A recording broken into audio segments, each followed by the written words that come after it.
50,000 रुपया का पुरस्कार, 21,000 रुपया का पुरस्कार।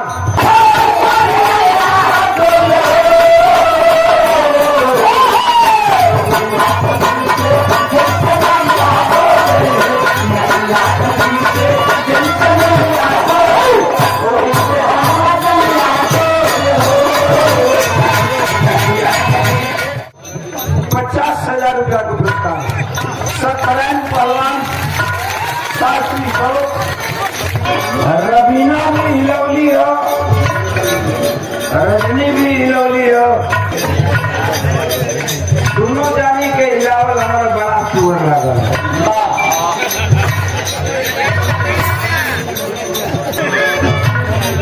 तो पहले कमाले तने मतलब हो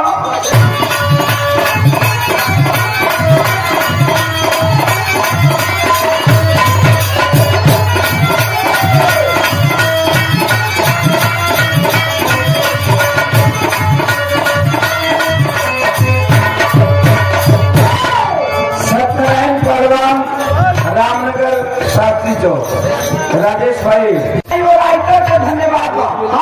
दोनों में राम अपना मदद के तारीफ करते क्या तारीफ करके कहने रे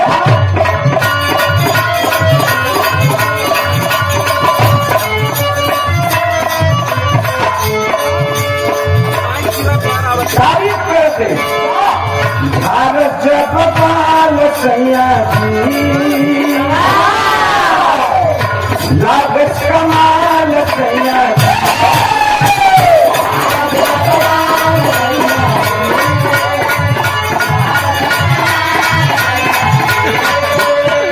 यही हिंदुस्तान की मिट्टी की खूबी है। ये हिंदुस्तान के मेहरारू कह सकते। हिंदुस्तान की औरतें कहती हैं कि भला है बुरा है जैसा भी है मेरा पति तो मेरा देवता है, भले वो पिया करे काहे ना हो, लेकिन मेहरारू का कही भला है बुरा है जैसा भी है मेरा पति मेरा देवता है। लंदन के मेहरारू ना कहे, फीजी के मेहरारू ना कहे, मॉरिशस के मेहरारू ना कहे, हिंदुस्तान के धरती को मेहरारू कहे। यहाँ की यही खूबी है। मेहरारू मर्द के तारीफ करते का झार चपाल सैया कागज कमाल सैया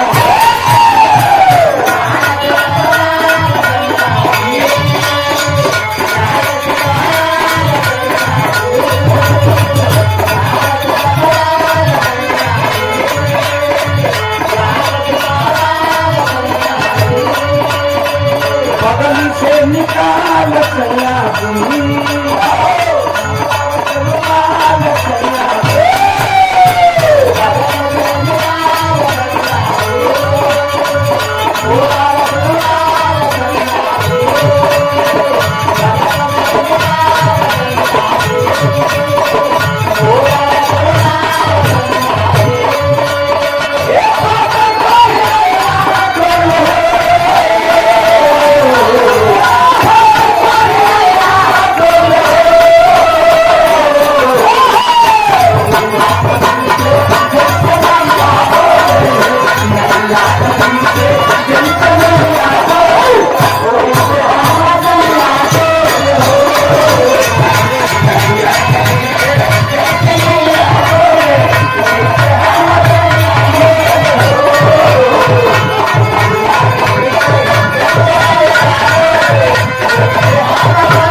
यही भाव पर कि नदिया के पीछे नैया डोले वैसे हमारे सैया डोले हो।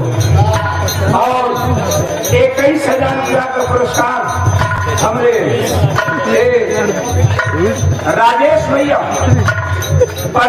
राजेश प्रधान कटेसर से राजेश भाई जो कि उन्होंने बताया कि हमको बुलाने के लिए कि हम भूखा है।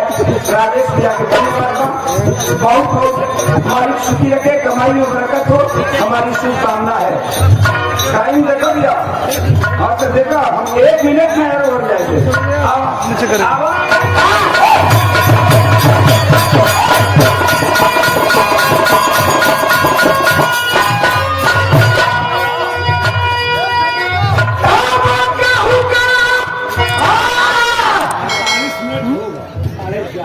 अल्लाह नहीं। अरे भैया 11:30 पौने 12 बजे तो भाई पौने 12 में शुरू हुई। अच्छा ठीक है। अब